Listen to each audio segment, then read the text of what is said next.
আমার মেয়ের দুধ কিনতে আমি টাকা পাইনি, সুজিটা কিনতে টাকা পাইনি আমি। আর আমি এইসব করবো না, আমি এইসব যদি করতাম কিংবা কিছু থুতাম তাহলে তো আমি ঘর আলগা করে তুই যেতাম না। আমি তো কালকে বাসায় ছিলাম না, বিকাল বেলায় একজনের কাছে টাকা চাইতে গেলাম, বাসায় থেকে এসে আর এক জায়গায় টাকা চাইতে গেছি। আমার বাড়িতে গেটের দরজা ছিটকিন মিটকিন দিয়ে আমি ওইভাবে খুলি তুই চলে যাই, চলে গিয়েছি। আমি পাড়ায় টাকা চাইতে গেছি, পাড়ায় থেকে এসে শুনছি একজন মহিলারা বলছে যে তোদের বাসায় পুলিশ এসছে। আমি বলছি কেন আমাদের বাসায়? বলছে তোদের বাসায় কি হয়েছে দেখ গা, তাই বলছে। তারপর ওরা চলে গেছে। আমি পাড়ায় মেলা ঘর টাকা চেয়েছি, কয়টা ঘরে আমার মেয়ে দুধ কিনতে হবে, দুধ নেই। তা চাইতে গেছি, দেখছি যে এসে দেখছি এমন পুলিশ।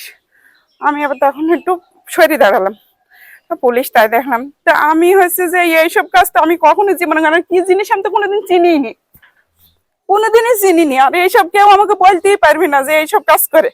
আমি বেশি খাই কাপড়, আজ আমি 13-14-15 বছর কাপড় বেশি, আমার কোনো এইসব রিপোর্ট নেই। কেউ বলতে পারবে না এই পাড়াতে, কোনো মানুষ যাচাই করুক যে যদি বলে কেউ যে রেহানা এটা করে তাহলে তাহলে আমাকে যে সাজা দেবে আমি মেনে নেবো। আমার মেয়ের দুধ কিনতে আমি টাকা পাইনি, সুজিটা কিনতে টাকা পাইনি আমি। আর আমি এইসব করবো না, আমি এইসব যদি করতাম কিংবা কিছু থুতাম তাহলে তো আমি ঘর আলগা করে তুই যেতাম না। আমি তো একটা সাবধানে তুই যেতাম, যে আমি সাবধান করে তুই যাই না, আমার ভয় হবে জানে। আমি তো এগুলো কখনো কিছুই করিনি। কালকে সন্ধ্যাবেলায় আমার মার বাড়ির পাশে মাদক অফিসাররা আসে। সেই পাশের বাড়ির লোকজন কেউ ছিল না, দরজা জানালা সব খোলা ছিল।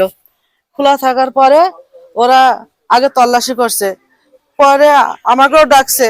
আমাকে ডেকে আপনি একটু আসেন তো, পাশের বাড়ির মানুষরা সব। পরে আরো মানুষজন পাশে ডাকছে, ডাকার পরে বলছে যে হচ্ছে